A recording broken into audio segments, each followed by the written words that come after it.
OneSoccer Direct with news and big news. Thomas Müller from Bayern Munich to Vancouver Whitecaps. It has received the Fabrizio Romano seal of approval, which in this industry is as good as gold. Some great reporting from Tom Bogert and company, Manuel Veth, on it as well. But the deal is done. Oliver Platt, where does this rank amongst Canadian signings for club? Good question. I've been trying to narrow this down to what the options would be for this kind of debate. I think it's got to be Drogba, Insigne, and Thomas Müller. I would think are the top three in terms of if you take it just in terms of how big it was at the point of the signing and not necessarily be clouded by the hindsight in Insigne's case of how badly it went. I think Insigne had in his favor that he was the youngest. He'd recently won that European Championship, but I don't think his profile or his career is on the level of the other two. Drogba, I think, is probably the most famous of those three in terms of global profile, but he'd already been to China. He'd played in Turkey. He'd kind of, been at a couple of stops, maybe similar to MLS by that point in his career. It might be Thomas Müller. Again, I'd probably go with Drogba in terms of global fame, but the thing with Müller for me is that I never expected him to play for anyone except Bayern Munich. Like, he is an absolute legend of that club. He is, you talk about gigs at Man United or Maldini at AC Milan, Totti at Roma. He is the one club man, right? Like, he's been there his whole career, set so many records. And so for him to decide not only that he's going to play for someone else in his career, but for that team to be the Vancouver Whitecaps is stunning. It's something that I don't think anyone would have predicted or imagined. Like, again, just to go through a couple of these records, he's the all-time leading appearance holder for Bayern Munich, 756 games. There's only one player within 100 games of that. That's Sepp Maier, the goalkeeper.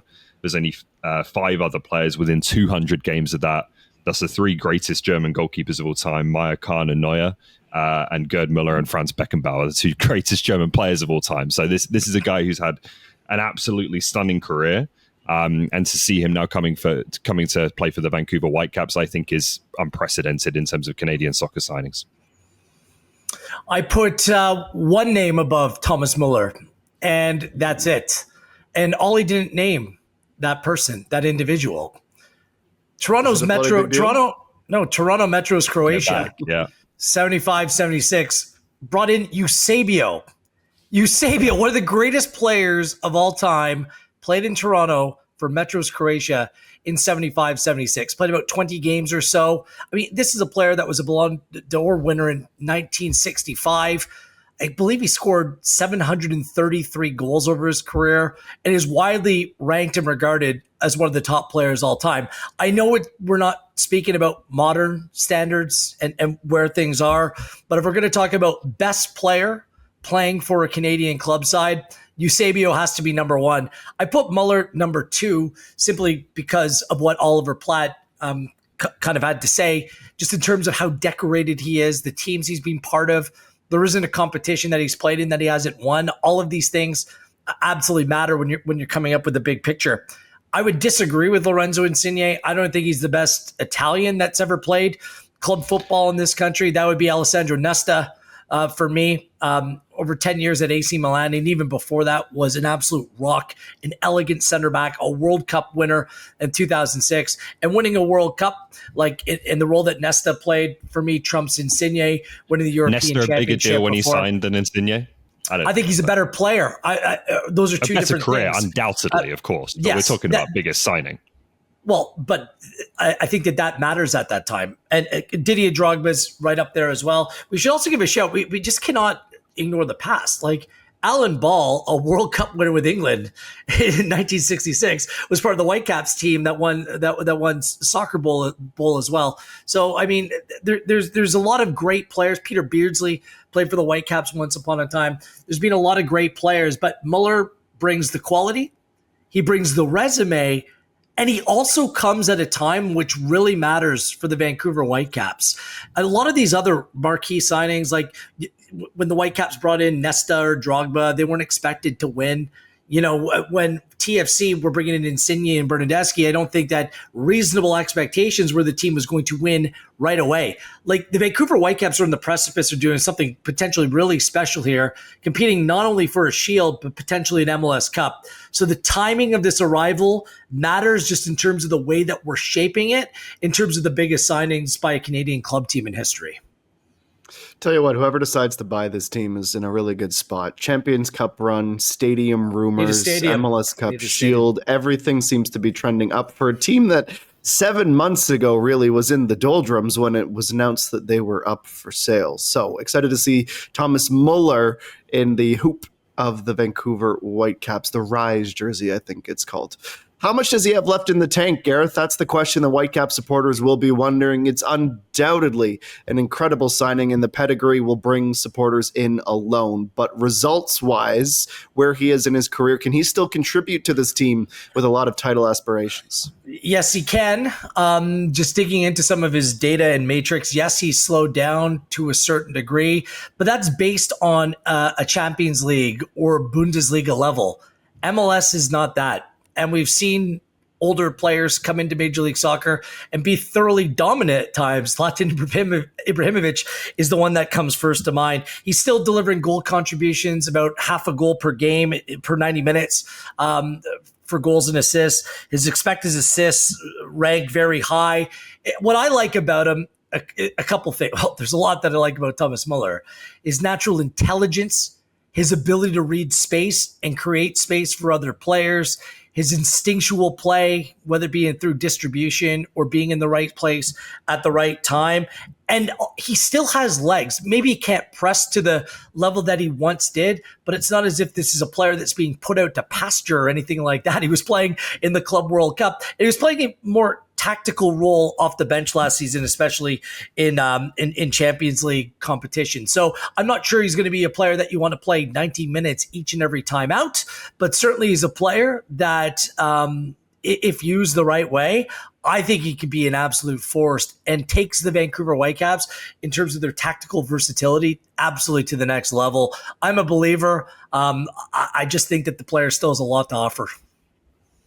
Yeah, I'd be really surprised if he's not great. I know, again, the role with Bayern Munich is reduced a little bit, but the brain still works, and that's always been the most important part of Thomas Müller's game. Like, not taking anything away from him individually and the quality he possesses, but he's one of the great complementary players of his era, like in terms of the effects that he has on others.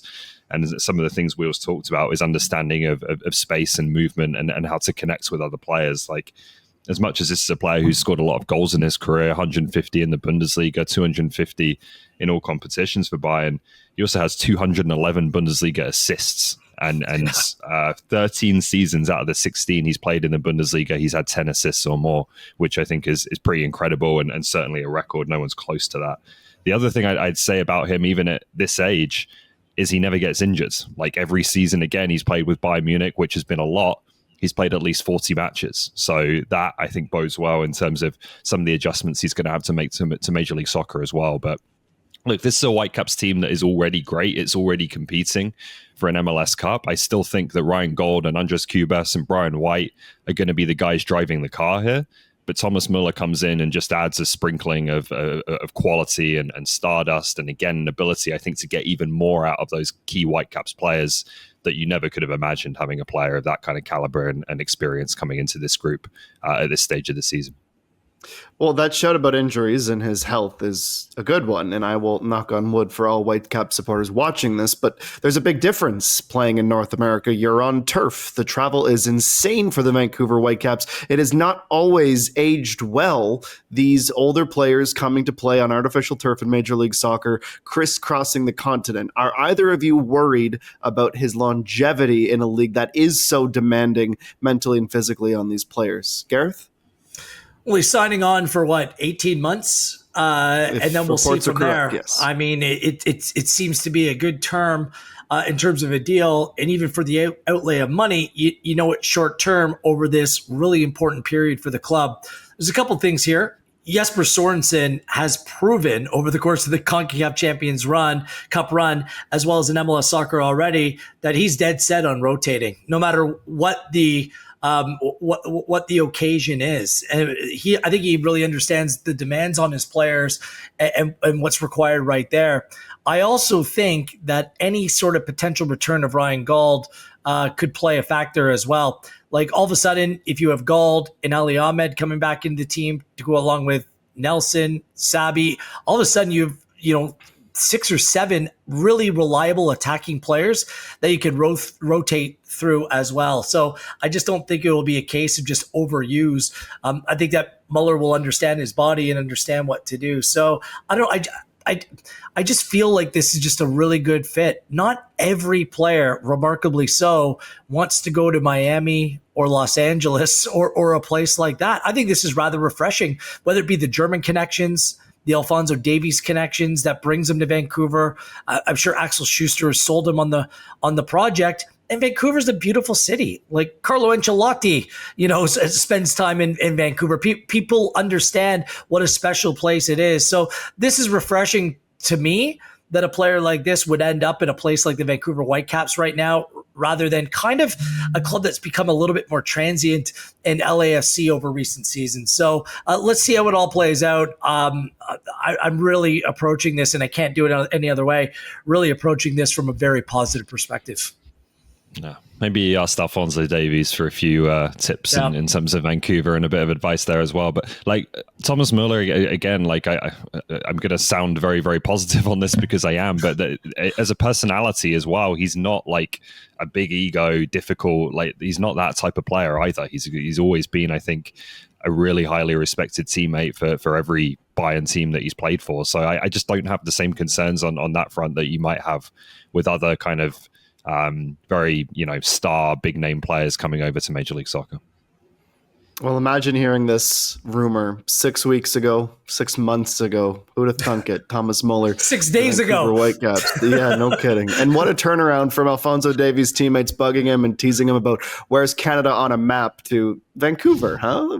Tell me a little bit about that place. Sounds like a place I might want to go spend the final years of my career.